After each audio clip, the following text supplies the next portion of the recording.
हाँ अगारा बचाते हैं राम नारायण का रिमिक्स गाना न भूले, सब्सक्राइब कीजिए, बाद में लाल घंटी का दबाना न भूले।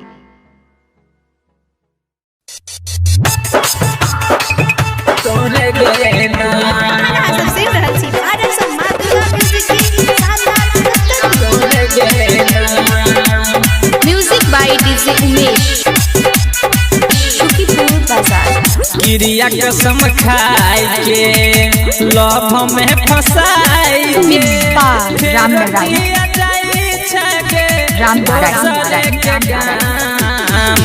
क्रिया कसम खाए के लव में फंसाए के फिर किया जाए छके दोसर के गाम बोले सचीर के सही के पीर के दिलवा पर लिखने छलियो तोरे के नाम बे सुनना बोले सचीर के सही के पीर के दिलवा पर लिखने छलियो तोरे के नाम। सरवन मोबाइल शॉप, गुरमी बाजार, Nepal. Music by DJ Umesh, Shukipur बाजार। जाय छ तू जिंदगी में जहर के घोर के पिया के साथ लाल चुनरी के ओढ़ के चुनरी के ओढ़ के जाय छ तू जिंदगी में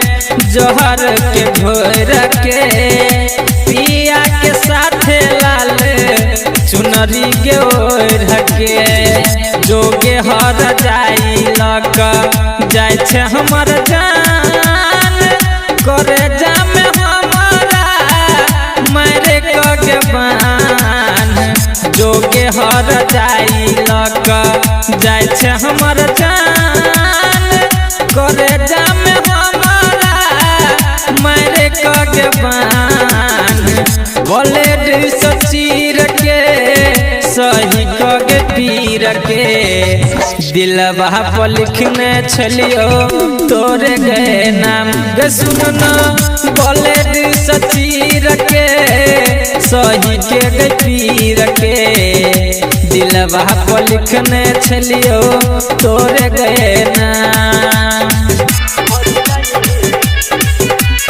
music by DJ Umesh, Shukipur बाजार। हम नहीं जनलियो बनबे तू कठोर गे दोसरा के संगे सुत करबे तू भोर गे करबे तू भोर गे हम नहीं जनलियो बनबे तू कठोर गे दोसरा के संगे सुत करबे तू भोर गे।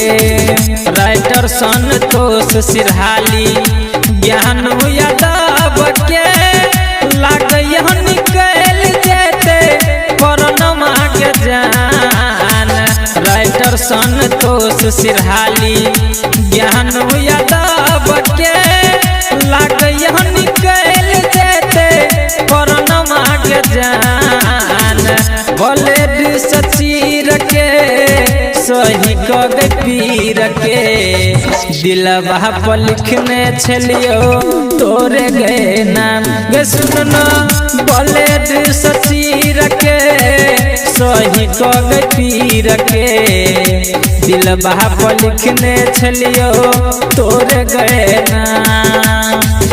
क्रिया कसम खाई के लव में फंसाई के फिर किया जाए छके दोसर के गाम बोले सचीर के सही के पीर के दिलवा पर लिखने छलियो तोरे के नाम गे सुनना बोले